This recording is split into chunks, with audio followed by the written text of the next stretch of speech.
সম্প্রতি একটি বিয়েতে খাসির মাংস না দেওয়াতে বিয়ে ভেঙে দিল যুবক, পুরো দেশ ভাইরাল। এমন ঘটনা অনেক ঘটছে। এর আসল কারণ কি বলে আপনি মনে করেন? এর আসল কারণ কি? বেচারা খাসি গোস্ত খায় না জীবনে, এছাড়া আর কি কারণ থাকতে পারে? যিনি লিখেছেন সঠিক লিখেছেন যে আসলে এই ধরনের ঘটনা প্রায় ঘটে। চিংড়ি মাছ দেয় নাই, মাছ দিয়েছে কিন্তু সাইজ ছোট, এটাকে কেন্দ্র করে আপনার চেয়ার টেবিল দিয়ে মারামারি এবং বিয়ে ভেঙে যাচ্ছে। বউকে জামা ইস্তারি করতে দিচ্ছে, একটু দেরি হয়েছে, তালাক হয়ে গেছে। হ্যাঁ, পান থেকে চুন পড়ছে, বন্ধু বন্ধুকে মেরে ফেলেছে। এই যে অবস্থা, এটা এমন ভয়াবহ আকার ধারণ করছে যে প্রতিনিয়ত এই ধরনের ঘটনা ঘটছে। আমরা অনেক বেশি ক্রেজি হয়ে উঠছি। আমরা মনে করি আমরা দিন দিন সভ্য হয়ে উঠছি, শিক্ষিত হয়ে উঠছি।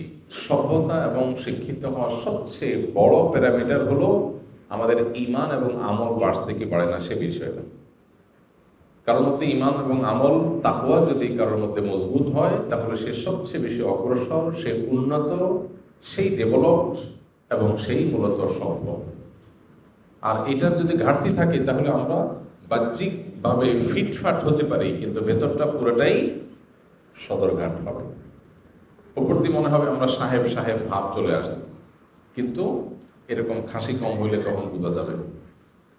তো আজকের এই পৃথিবী আল্লাহ বিমুখতা, ঈমানহীনতা, তাকওয়াহীনতার যে এক ভয়াবহ রূপ আমাদের সমাজে দিন দিন দিন দিন দিন দিন বেড়ে চলেছে। এই সমাজের মানুষ দুনিয়ার বস্তুবাদী পৃথিবীর শেখানো পদ্ধতির আলোকে তারা নিজেদেরকে অনেক বেশি পশ, অনেক বেশি স্মার্ট, আধুনিক হিসাবে তারা দাবি করে এবং পেশ করার চেষ্টা করে। এটার ভেতরটা যে অন্তঃসার শূন্য, এটা বিভিন্ন ঘটনার মধ্য দিয়ে বোঝা যায়।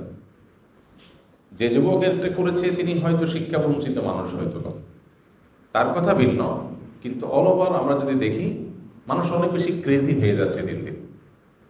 এমনি হাসবে, আপনি দেখবেন বিদেশিদেরকে, বিভিন্ন দেশের মানুষজন, সব দেশের না, বিভিন্ন দেশের মানুষজনকে দেখবেন যে মুস্কি হাসি ছাড়া কোনো কথা নাই, বার্তা নাই, কত ম্যানার্স তাদের, কত ভদ্রতা, তাই না? কিন্তু তাদের ট্যাক্সের টাকায় ফিলিস্তিনের বোম মেরে মানুষ মেরে শেষ করে ফেলতেছে, সেটাও তারা মুস্কি হেসে দিচ্ছে। তাহলে সভ্যতার ভেতরের রূপটা অত্যন্ত ভয়াবহ। এই জন্য সবচাইতে বড় প্রয়োজন হলো ঈমান এবং তাকওয়ার চর্চা করা। এই যে আমরা ক্রেজি হয়ে যাচ্ছি, অসহনশীল হয়ে যাচ্ছি, তাকওয়া থাকলে মানুষ অসহনশীল হয় না।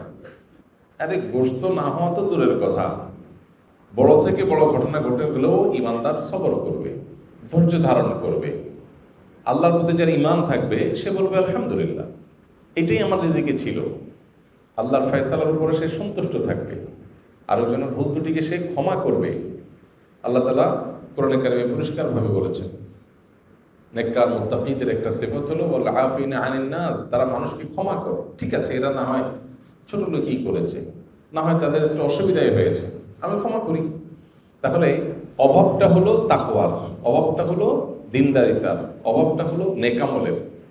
সমাজে যদি দিনদারিতা এবং তাকওয়ার চর্চা সত্যিকার অর্থে বাড়ানো যায়, তখন এই সমস্যাগুলো আর থাকবে না ইনশাআল্লাহ তাআলা। আর এই যে ক্রেজি হয়ে যাচ্ছে বেশিরভাগ মানুষ, এটা হলো মূলত ভাবসাবের জন্য। আজকের দুনিয়া আমাদের মধ্যে অসুস্থ কম্পিটিশন তৈরি করে দিয়েছে, যেমন আমাকে অমুকের মতো হতে হবে, তমুকের মতো হতে হবে। যুবক এই কাণ্ড ঘটাইছে যে যা দেখেন তার ইগোতে লাগছে যে জীবনে বিয়ে একবার করতে আসছি, বন্ধু বান্ধব নিয়ে আসছি, এত কম গোস্ত দিছে, অথবা খাসি গোস্ত দেয়ই নাই, শুধু ফার্ম মুরগি খাওয়াই দিছে, মান ইজ্জত কি থাকবে আমার? বন্ধুদের সাথে মুখ দেখাবো কিভাবে? মানে বন্ধুদের কাছে মুখ দেখা, এটা ভাবসাবের কথা। ঠিক আছে, আমার মুখটা একটু ছোটই থাকলো, ঠিক আছে ভাই, তোদের বিয়েতে খাসি দিচ্ছে, মোট দিচ্ছে, অনেক কিছু দিচ্ছে, আমার বিয়েতে শুধু ফার্ম দিচ্ছে, তো সমস্যা কি? আমার শ্বশুরবাড়ির লোকজন গরিব, কিন্তু না, গরিব হোক, ফুটানিটা থাকতে হবে পুরোপুরি।